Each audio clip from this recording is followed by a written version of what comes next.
Take me out one more time is all you said to me. Good morning. This is Tailinh Agoyo, and we're on Rise and Thrive, Indigenous Art, Culture, and Joyful Acts of Resistance on Usula Media. Today, we have a very special guest, artist Julia Marden, who is Akuna Wampanoag, and she's an Eastern Woodlands artist, and she's owner of Bluejay Visions. Sorry, is it Bluejays Visions? Yes. Yes. So welcome, Julia. It's so nice to see you. Nice to see you. I feel like this year we should have seen each other at least 3 times by now, but here we are on Zoom trying to make something work. So thank you for joining me today. Thank you so much for having me. Yeah, so I'd really love, because you are very well known for your twined basketry, but you do so many other you are just very well versed in so many other traditional arts, like painting and doll making and wampum. Can you share when you started making art? Was it something that you've always done? And when you decided to make it your life's work?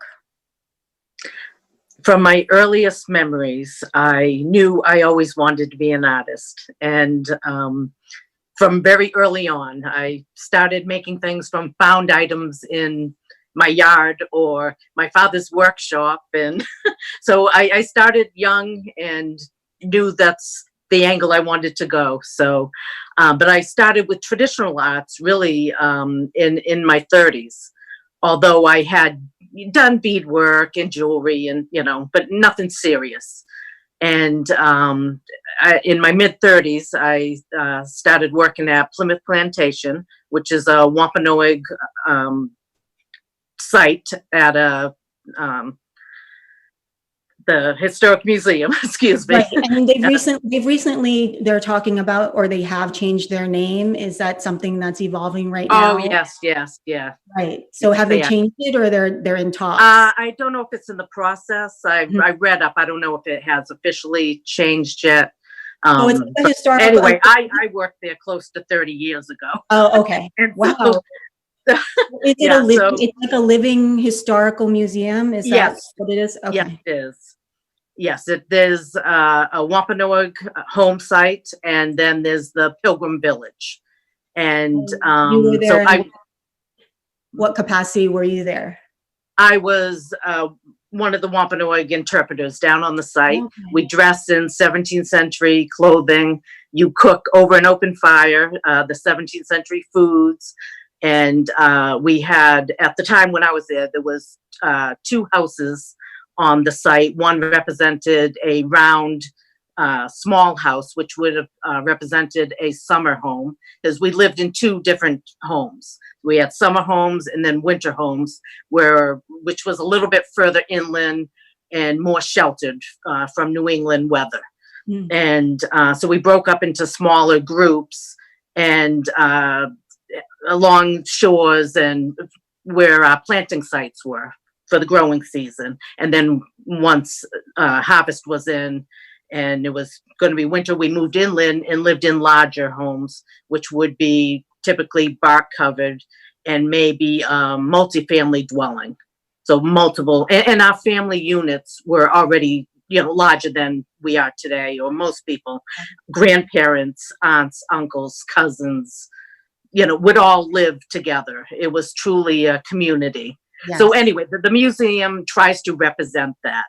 And so they had a larger house, which had a bark covering, and then a cattail mat house, which represented the summer home. So we would interpret and tell the visitors all the history, basically Wampanoag history, and try to cover all the questions that they can come up with.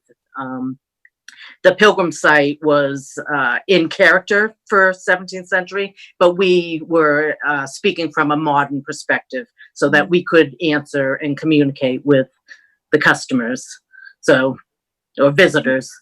And what the visitors, did you get a lot of schools and tourists? So what was their response to you? And it's interesting that you were saying, like, the Pilgrims spoke from a more historical. What did they just use different cadence Right. and how they They spoke and things try like that. to talk in the dialect Yes, and right. the specific Old English, Right. quite a bit different than how we speak today, of Mm-hmm. course.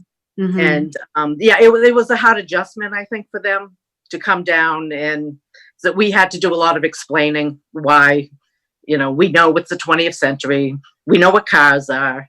We know, Yeah. Yeah. we could Yeah. answer why we're not on a horseback and living in a teepee.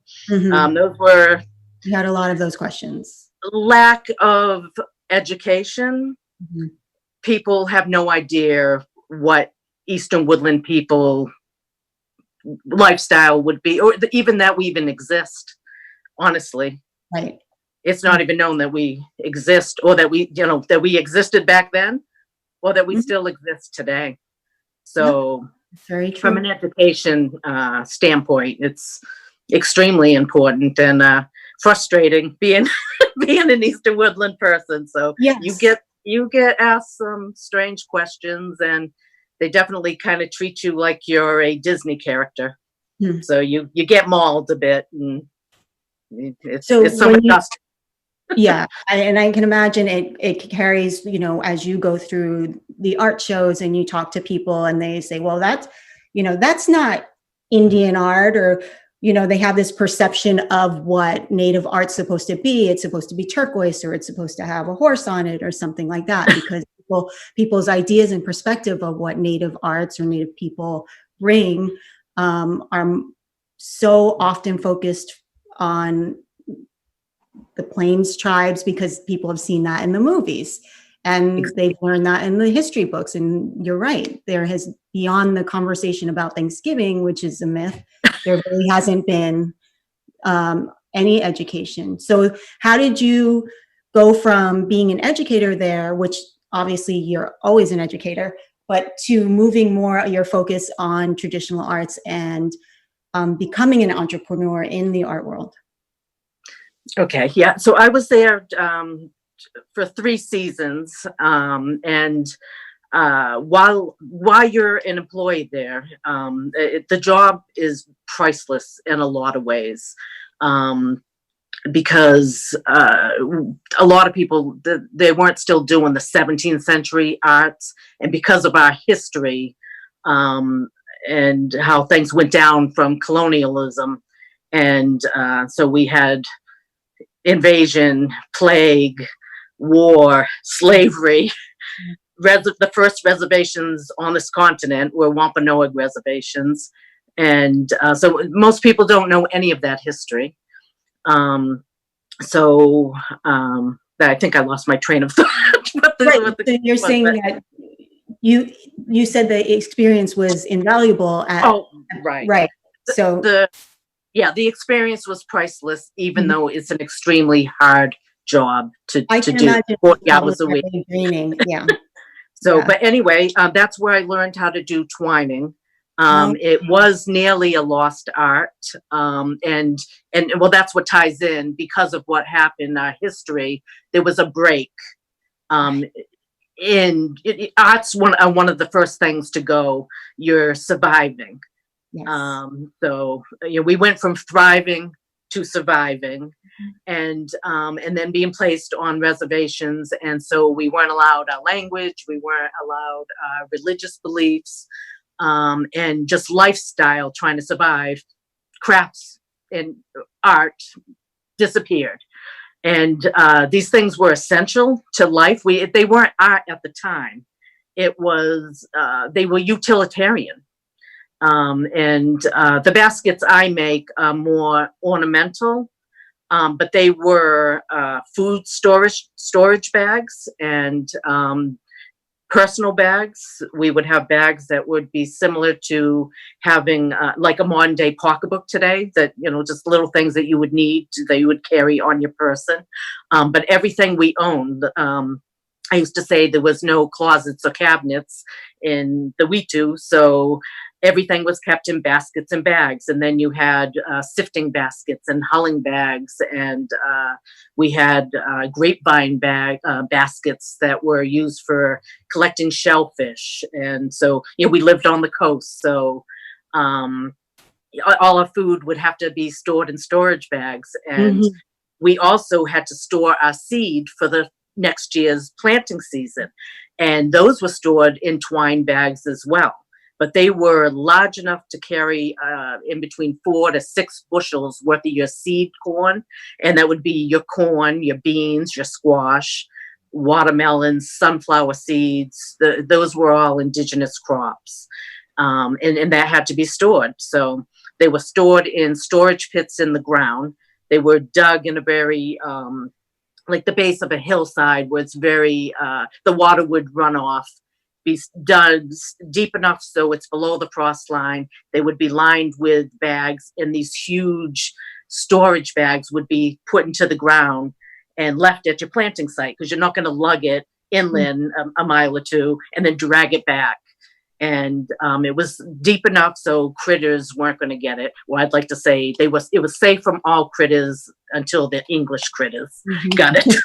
So, and that's one of the immediate things they did as soon as they got off the boat, started digging up things. Right. And they got into trouble stealing someone's corn.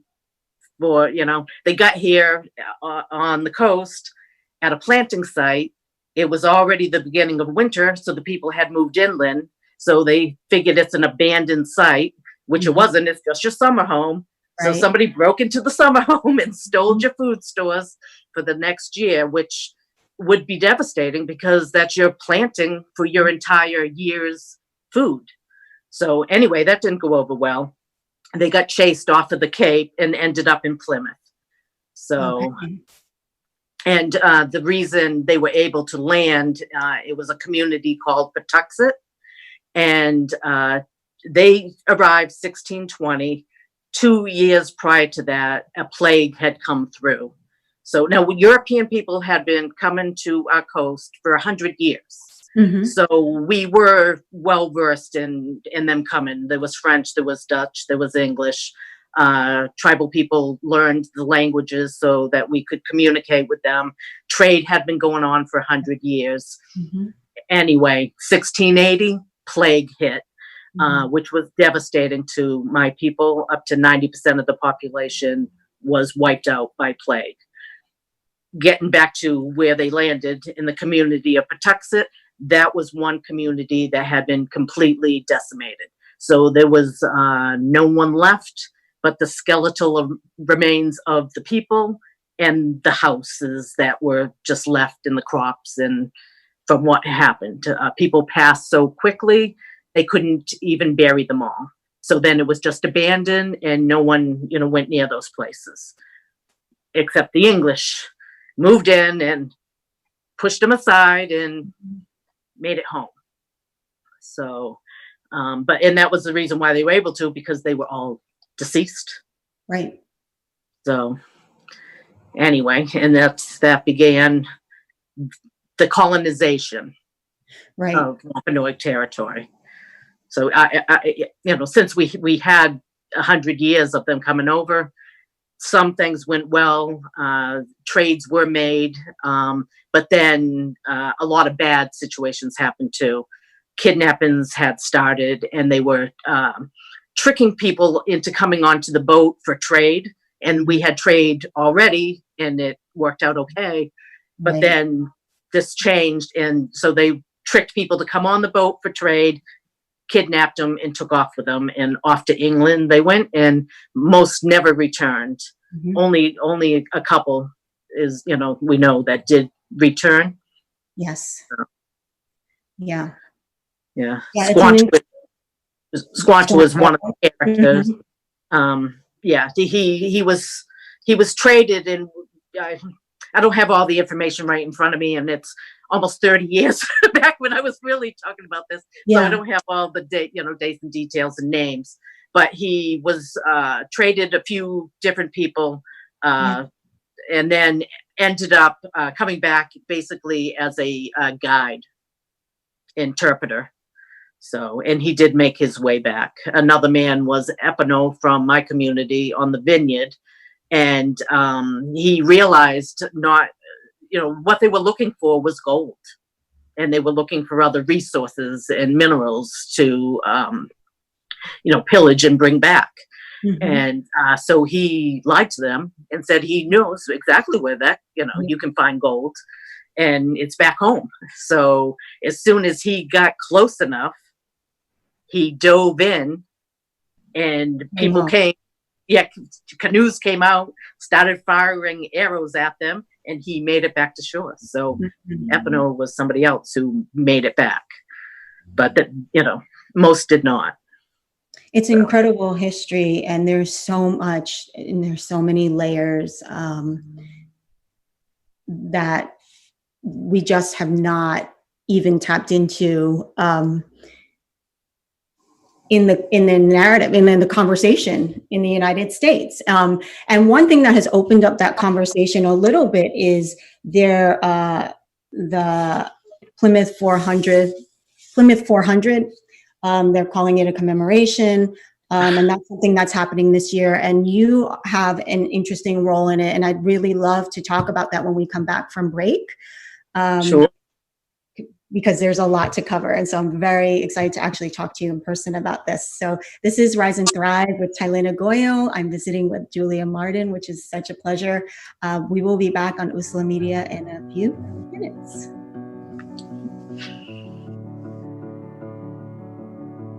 Take me out one more time is all you said to me.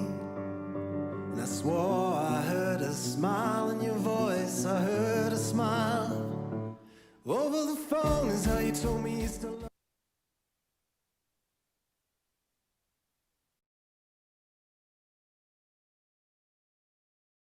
I came out in the 11th grade. Nobody was embracing you. The kids were cruel. It was very difficult to be gay. Not completing high school is more of a social thing than it was an academic thing. And even though all these years have passed, I still had that longing to have my diploma. I have a mentor, Maria, and she convinced me to continue my education. Just never judges. She's a true role model. From the depths of my heart, I thank you, Maria, for being a friend and a beautiful person. No one receives a diploma alone, and I'm honored to share this moment with you. Thank you. If you're even considering getting your high school diploma, go get it. You can do it.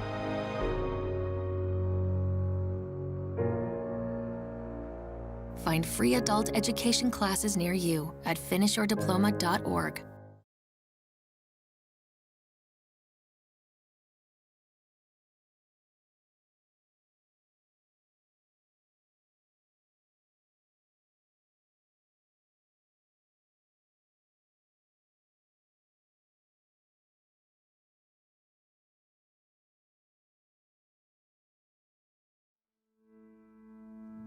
Roll me around in your bed, and while you're sleeping, stand at the ceiling, dreaming, thinking, loving the Hi, and we're back with Julia Marden. Over the phone Julia, is how you before told we me left still for break, love we me, said that we still would talk about Plymouth 400, which is a big project that's happening in Northeast as well as in the UK. Can you give us some background to it and what your involvement is?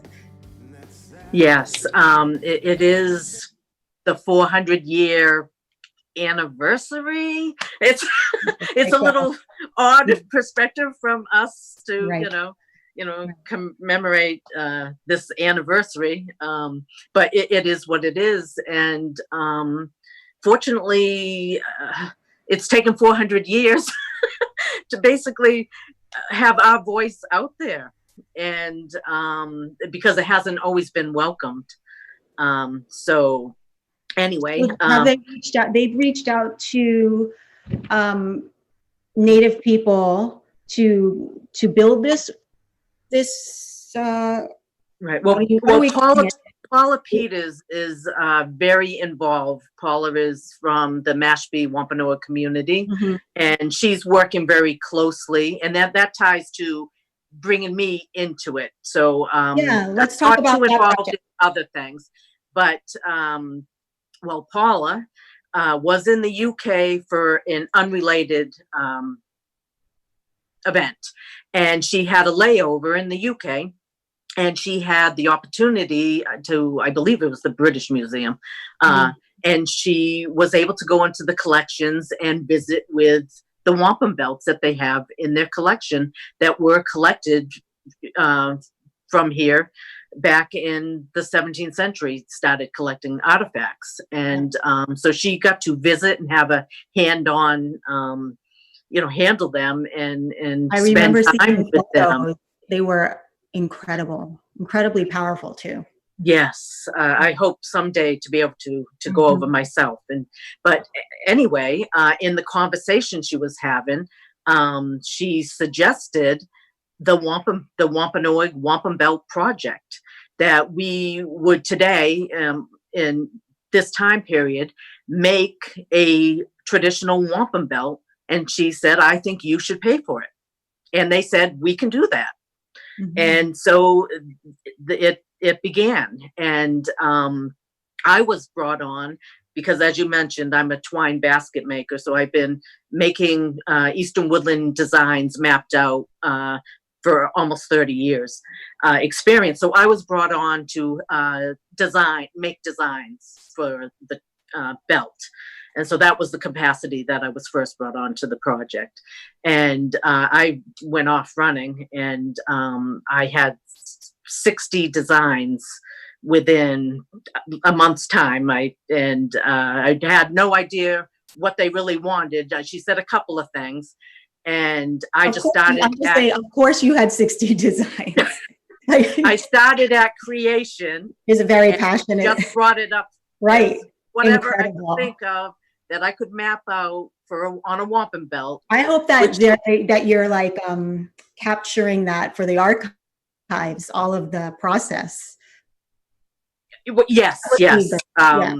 Yes, we did document all of every time that it was worked on. So I'll speak a little bit more about the belt. So anyway, I was brought on for the designs, and all of the wampum belts made by Wampanoag artists working with actual quahog shell, making traditional beads. And everybody who worked on the belt is a member of the Wampanoag Nation. We wanted as many people to be hands-on and work on it as could. We invited all the bands of Wampanoag and as many people to be part of this.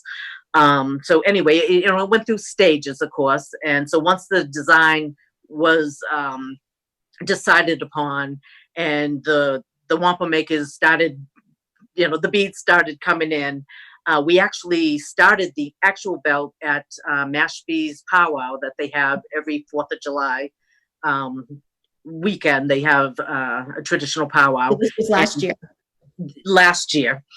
Last July. And so we started it. Well, I guess I have to back up a little bit. So I was doing designs, and I knew I wanted to work on the belt. And I had worked with wampum in the past, just making small things. And but I had never worked on this belt. Was supposed to be about 5 feet in length and 9 inches wide, a 21 row belt.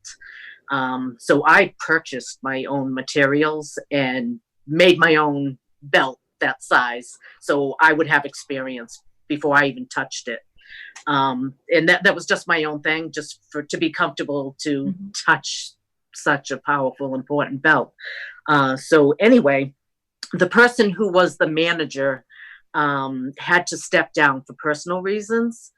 And because I took the initiative and had my own belt going, I was hired as the weaving manager. And it's a little emotional, excuse me. And so on July, I put the first bead on that belt and got it going. And I'm not sure of the count. I didn't get that, but it's a 3-day powwow, so many tribal members were able to work on that belt. I would set up a row, and then tribal members would come and work on it. And so we had a book to sign in, and we photographed everybody and documented the whole process. So that's where it started, and then it went to multiple events throughout the year, and more members were able to work on it, and it had to be delivered, I believe, this past March. The belt is in England right now. Of course, 2020 is plague. And so it was supposed to be viewed in the UK in 4 separate museums. And of course, they were closed down just like we are here and all over the world. So the first 3 didn't happen. And but it's supposed to open up September at the box. Yeah, it's on my paper that's over there. But anyway, the exhibit is going to open up. Okay. And so It will be visible. It will be so I don't know if they're going to prolong it past till the end of the year. And maybe it can, be because of what happened. It's so hard to say what's going to happen. What's going to happen with anything, but ultimately was will it be coming home at some point? Is that the ultimate goal? Yes. So and another reason also for this belt was I had mentioned in the last segment about King Philip's War. Well, King Philip was a Wampanoag sachem.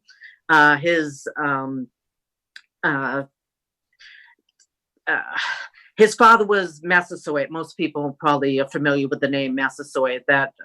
Anyway, Philip, that was the English name they gave him. His name was Metacomet. He was the second son. Anyway, he ended up the sachem after his father had passed. It went to his older brother, and he passed fairly quickly under suspicion. He had a meeting with the English for a meal and died right after. So Metacomet, and he was married to another traditional woman named Wonsutta. They both believed that he was murdered by the English. Anyway, war broke out. After 50 years of fairly peaceful, more and more English were coming over, taking up more land. Lifestyles could not be more different, exact polar opposites culturally. And they wanted to turn this land, our territory, basically into the same territory they came from. They wanted to plant their own seeds, and they brought over livestock, and then their livestock was decimating our cornfields that we still had, and more people coming over, taking more land. Anyway, after 50 years, once Massasoit passed, their deal with us, they decided, was done. They no longer needed us. They didn't need protection. They didn't need help with, food resources or anything. They were set up by 50 years, more people coming over, and more things, it just went bad. And so the first war on this continent was called King Philip's War, and between the Wampanoag and the English colonists. And when we lost, and when they got a hold of Metacomet, he was murdered, and he had a very large wampum belt, approximately 9 inches wide, and they're guessing about 9 feet long. So once it was like draped around his shoulders, it didn't touch the ground, but it was substantial, huge wampum belt. And it was supposed to be brought to the King of England. And we know that it supposedly went to England, but it never made it to the king. And this wampum belt has never been seen since. It's never been recovered, yeah. It's never been recovered. The record went dead, and no one knows where it went, supposedly. And we certainly don't know. Pretty much immediately, people wanted to know where that belt went. That's our history. That's, our stories. They're not just decorative. They told stories. They were used in ceremony. Anyway, this belt is still missing. And that's one of the reasons for this wampum belt project. Part of this is to bring awareness to King Philip's belt and showing it in England. We were hoping it would bring, you know, it could have been cut up. It could be in an attic somewhere. It could be anywhere. It could have been taken apart and resold, the beads. We just don't know. But we're hoping that it was so impressive that it wouldn't be destroyed. Right. And we're hoping that it's still out there. And so by doing this project, bring in awareness, because not everybody knows what a wampum belt is. Not everybody knows what one looks like. And so it was important for us to have it shown in the UK so that people over there can be taught about this and just see if somehow it could be recovered. And that's the hope. So that was another huge reason behind doing this project. So what are the designs that ultimately were woven into the wampum belt that you created for this project? Right. It started in the center is our creation tree from our creation story.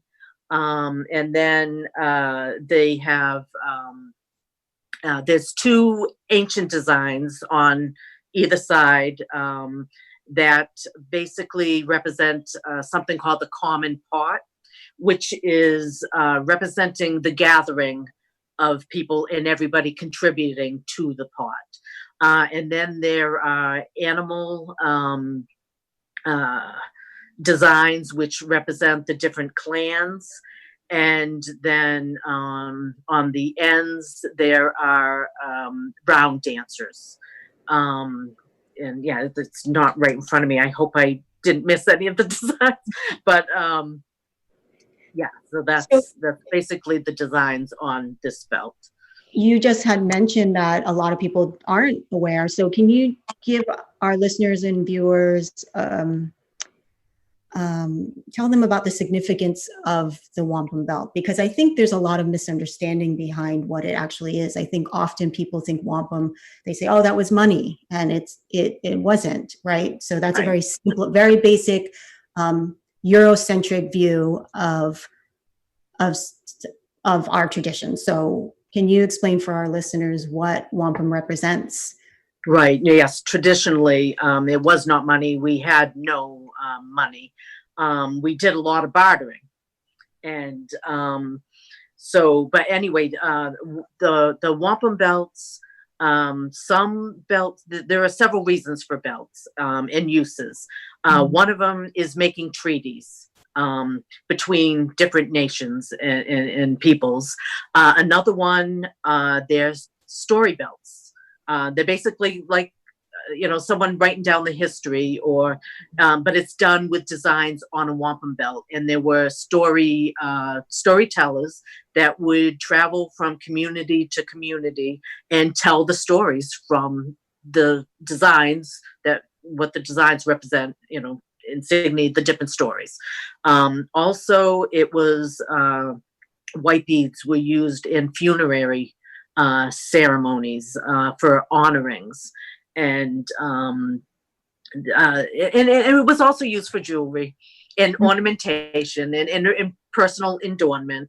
It was a lot of different things, but it was most definitely used in ceremony and storytelling. And what happened once Europeans were here, and we would do trade. Being coastal people, we were the ones who made wampum. The word wampum is from the Wampanoag language. It was wampum peak, and it actually means the white shell beads. It's not even the purple. So people today, you see the purple shell, and they think that's wampum. It was actually the white bead. It's the word for white shell bead. Anyway, yes. So I think I just lost my track again, but yeah. Yeah. So it's really wonderful that you're sharing this, and not just here on this continent, but in the UK, that the word can get out and people can be more educated about it. Do you think that any of the programming that they'll do for the 400 events will be postponed? I mean, aside from the belt exhibition, there was a lot of other programming planned. Will it be postponed, or are they trying to do it virtually, or what's happening? Yes, I'm sure that there definitely were some things that were nixed and, didn't happen. And they may, some things are happening. I know Linda Coombs is doing something virtual. So I think that, that is happening. But there were supposed to be different tours around historic sites in Plymouth. I'm not sure whether or not that's still going on. Like I mentioned, my involvement with it basically was the belt. Right. So I was supposed to go to England though in September for the opening for this. Yeah. So, but I'm not going. Right. I'm not going now. But anyway, I was supposed to go over, and Paula was supposed to go over, I believe, 3 separate times over the course. And that, that didn't happen. So I think things are still very much in the air because people are frightened for their life, and, we don't know. And, I'll just mention this. It's not lost on us that this 2020 anniversary happens to be a plague year. But anyway, so yeah, there will be information. The Plymouth 400 website can be found online, and people can find out dates and things. And yeah, I'm sorry, I'm just not up on that. Check online if you're interested in seeing. Is there a lot of Wampanoag involvement in the events in general? And just, do you know that? Do you know if there has been, or should we just have everybody check online? Yeah, I don't really know what has. I just saw Linda's. It's supposed to happen on August 1st. Oh, great! That's in a couple days. Yes, yes. So Linda's so check virtual online. Yeah, that one I do know. As far as the walks and the tours, I haven't seen anything lately, and I haven't checked the page to be honest. And I'm up in Vermont. Right. So I'm, there's some distance, and I'm pretty much staying away from everybody and staying safe in Vermont. Right. That's a smart thing. I'm not going to crawl out of my hole until I know it's safe, basically. So, So if our listeners are interested, just check out the website. It's Plymouth 400 to see what, and are there photos of the belt on the website as well? I don't know if it's on there. Both Paula and I blasted it on my Facebook page, and I don't know. We had a private Facebook page too, but then other people wouldn't see, Well, I'm so sure both there'll be on my Facebook and Paula. Yeah. I mean, at some point there should be information about the exhibit, and then I'm sure follow-up photos. So check that out on their website. And I'd love to move into talking about the artwork you're making. And I know you've had a shop called Bluejays Vision, which is now closed. Temporary? Is it a temporary closing? Yeah. Yes, we will open back. Yeah. So what inspired you to open up a shop? And do you carry only your own work, or do you carry other artists' work? What will people see, and where is it located? Well, I live in South Reigate, Vermont, which I'm sure it's a small town, and, probably wasn't, we're right on a main road, and it looked like it may be a good spot for a shop, but it's 50-mile-an-hour traffic. I'm right on Route 302, but I'm going to do a little bit different advertising once I opened back up. But no, it wasn't just my work. It was mainly my work, but I had multiple other artists to have their work in there as well. I think I had 7 or 8 other artists had their work in there, and I hope to have more, because when I reopen up, I will be in a larger place and have. So I was in a small trailer property that had a business in it prior, and she built her own business and moved out. And so our barn where our shop is supposed to go still needed quite a bit of work. I think I might have mentioned, it's an 1840s farmhouse, and it will be a lifetime of work. But sounds amazing. Beautiful area.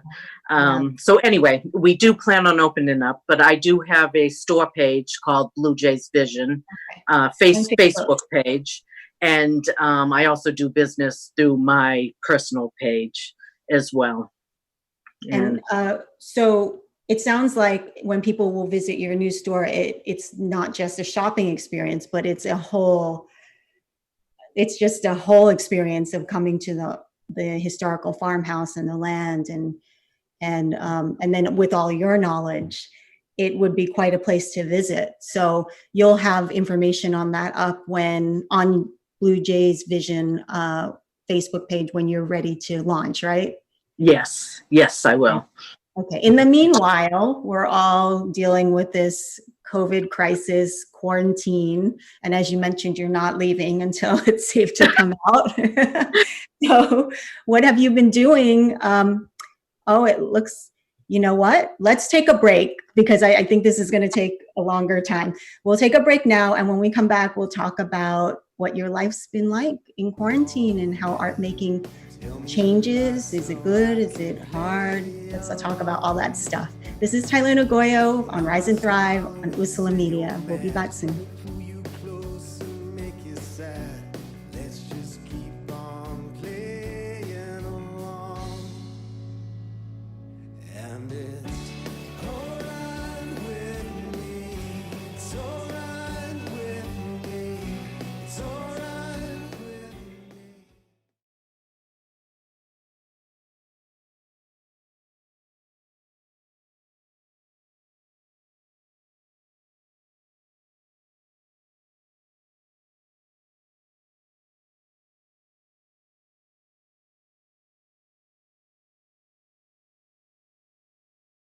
Sometimes the things we do or say can make others feel hurt, excluded, or isolated. Everything you say and do creates an impact. How am I supposed to save the whole world? You can't think about saving the world. You have to think about saving one person. Because of you, someone's entire life can change. You don't have to be a superhero to have a positive impact. Friends? Friends.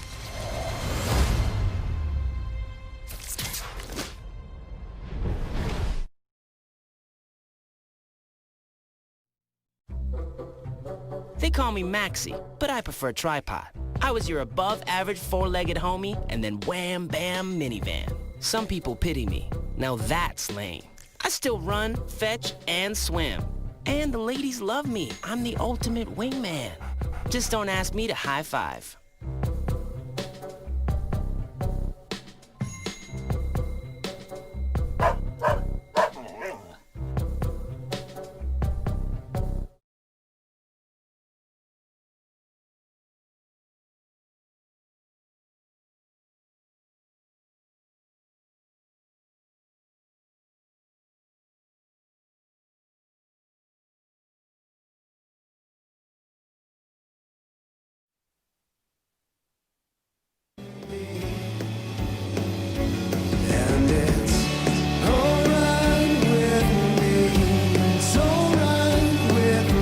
And we're back on Rise and Thrive with Julia Marden.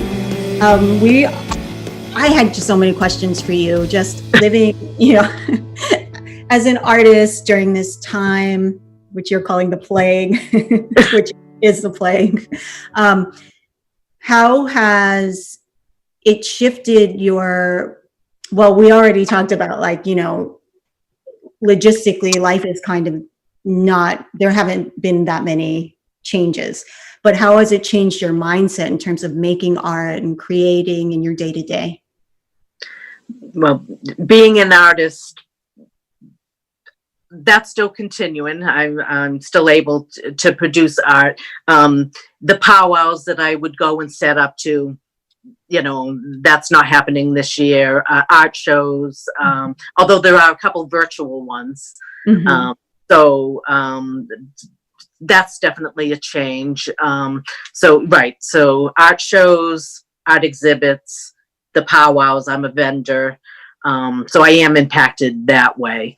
But as far as being home, being an artist, that's what I do anyway. So I've been fortunate enough that it hasn't stopped me creatively.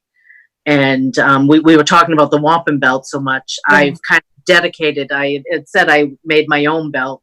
Well, that belt, it actually in the last 13 months, I've worked on and I've made 9 wampum belts in the last 13 months. Plus the 10th one is the tribal wampum belt, which I was able to put a lot of work in. So that's been keeping me busy. And also I made a wampum bag with a wampum strap and a full length wampum armband. Incredible. So where can we see are there images of these anywhere that we can see them? It's all on my Facebook page. On your personal page.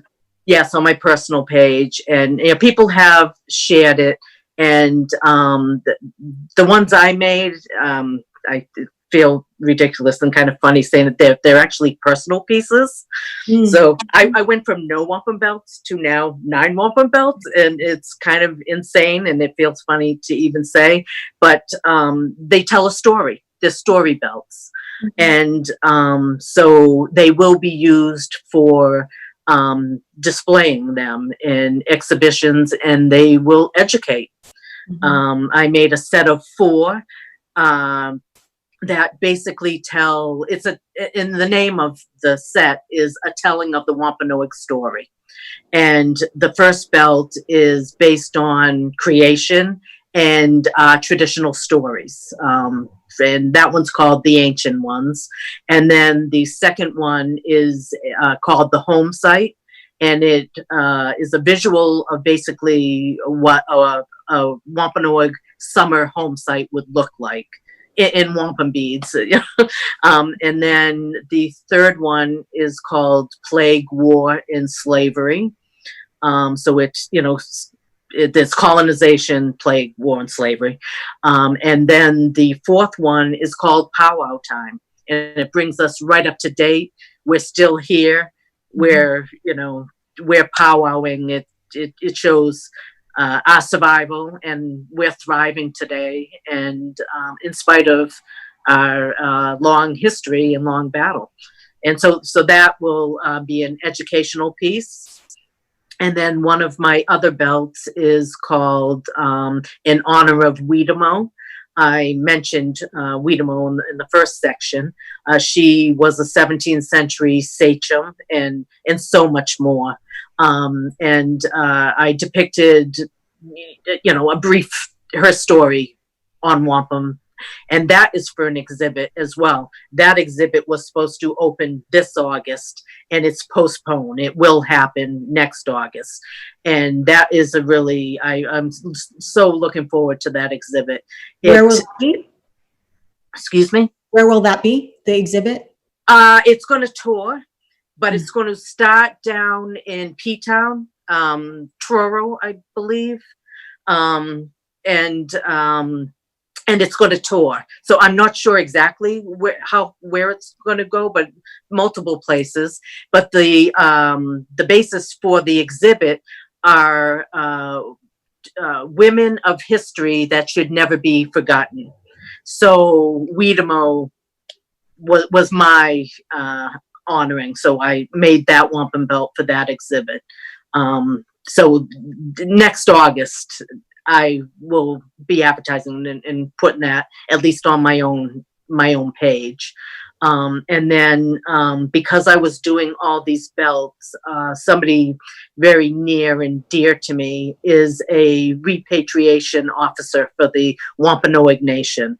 and he had a very powerful dream, and he called me up to tell me about it. And the dream was of a wampum belt, and it basically depicts. He told me what he saw in the dream, and he didn't even have to ask me before even the words were out of his mouth. And obviously, I'm making this belt. Mm-hmm. And, we just kind of chuckled. And it starts with a clipper ship showing the colonization.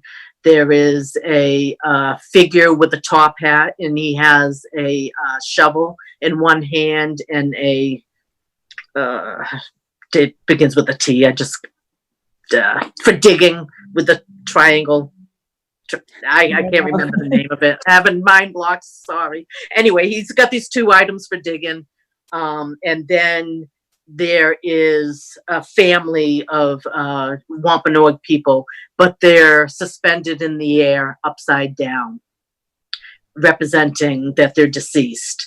And then the next design is of a museum building, because as soon as they got over here, they started digging us up and taking the bones and taking funerary items and packing museums all over the world, packed with looted items from people. And our items are all over the world because of this, and skulls and our bones. So that's what repatriation is anyway. So anyway, there's the museum, and then there's a native man with his arms out facing the museum, representing repatriation and taking our ancestors back. And then the same figure is, turned the opposite direction with his hands out, and the people are again upside down, floating with a hole underneath them, because they're gathered back and they're repatriated and reburied into the ground. This whole year has been such a whirlwind of, besides having the honor of working on the tribal wampum belt. Now I'm starting to lose it. This belt is extremely powerful belt, and really, I can't even put into words the honor to be part of something like this. The tribal belt was intense enough, and then I made mine with the war, slavery, and just making designs like that. Some of the designs were so much fun and so easy, making the powwow designs, and I was amazed, but not really surprised. Even though my war, plague and slavery one was my third belt, I waited till last to finish those designs, and I made that belt last because I knew it was going to be emotional and intense. It's palpable, you feel it. And then I did Wiedemo, which also, and on Wiedemo's belt there are 300 white beads across the top of the belt, and during King Philip's War, she brought 300 of her warriors to fight the English, and they all perished. So those white beads in honor of them. And then the repatriation belt happened, and that was also very intense, making those patterns and then bringing it to life, turning it into a belt. And this belt is going to be used in ceremony for repatriating our ancestors. Mm-hmm. Sorry, no, don't like to. So I still have it in my possession. I'm going to be delivering it very soon. And we have ancestors already waiting. We had a call. You get a call from a museum that are finally willing to give people back. And I was told that this one has now turned into 12. So, I believe he's been doing this for 30 years. I think that's what he said. I hope, Kenny, I hope that number, that time period is correct. But he's repatriated over 350 ancestors. And not just Wampanoag, also local, Abenaki, and I believe Nipmuc. And so he's brought home over 350, and there's 12 waiting right now. And this belt will be part of those ceremonies. So anyway, this got very heavy duty. It's very powerful and beautiful that you're a part of this process, and that one thing led to another, that this 400 led to, to all of these things, and taking everything back to community and ancestors coming home, and you're making your own personal belts. I mean, there's so many layers to this that are just so special and powerful. And even talking about like being in quarantine during this time and having the time to work and have these conversations, or some downtime to really think about and not be rushing around traveling. It's all just kind of, it seems like it's all just kind of coming to you, these stories, and this drive and need to bring these things to life and to share them.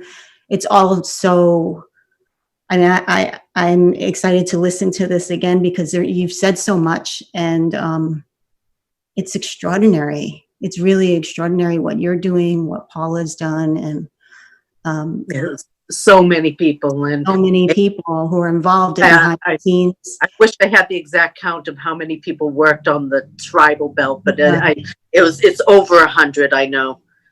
That was so powerful and emotional too, seeing the expressions on people's faces as they were doing this, and it affected so many people in so many ways. It's been extremely powerful, and such an honor to have any part of it at all. I would have been happy just to be one of the people that just were able to put a couple beads on, and I had no idea this whole year was going to happen. I had played with wampum, did a little bit, made bracelets and a hat band and different things, and worked with quahog itself and making earrings, and but like I had mentioned, I had never made a wampum belt 13 months ago, and this project inspired me to do that, and I would have had no idea. I had no idea I would have the involvement in the tribal wampum belt, and create these other belts that are going to go on and tell this story long after I'm gone. They will go to my family, and it will continue on, and I hope that they're seen, and it will bring education, and that's so badly needed. Yes. And tell our stories. So I think we were hitting on that a little bit earlier, where our voice has not always been welcomed. And you mentioned that about, Thanksgiving even, that's a National Day of Mourning. And, there's been a lot of controversy with that. We haven't always been able to have our voice heard. Our voice was not welcomed, and definitely stifled. And we're able to put it out there now. Right. And there's many tribal members doing so many different things that it's countless for me to. I just have a small little part in it, really. And I can't express words how much of an honor it is just to participate in what I have been able to. So yeah. There are so many people doing such incredible work, and that maybe they're not on social media, we don't see it or we don't hear about it, but they're pushing things forward and educating people and making things right. We have to wrap up, But I really want to thank you so much, Julia, for coming on and sharing so much with our audience. This has just been really an incredible experience talking to you and talking about these projects and these beautiful things that you're working on. And I'm so excited to see what you'll do in the future. And yeah, it's been really an honor to talk to you. And thank you so much for sharing. Thank you so much for having me. Oh, I have to say one more thing. Oh, yes. The wampum belt is coming back home. After the exhibit, it's coming back home to the Wampanoag Nation. And a carrier will be picked. I don't think anybody's been picked yet. That will bring it to events and tell the story. And so it will still be seen. And, it may be carried by a person for a certain period of time and then give it to somebody else. And so the belt is coming back home. So I just want phenomenal. Thank you. Thank you so much. Yeah, thank you for sharing that. Be safe, and hopefully I'll see you soon. This is Tailinh Agoyo on Rise and Thrive on Usula Media. We'll see you next week. Thanks for joining.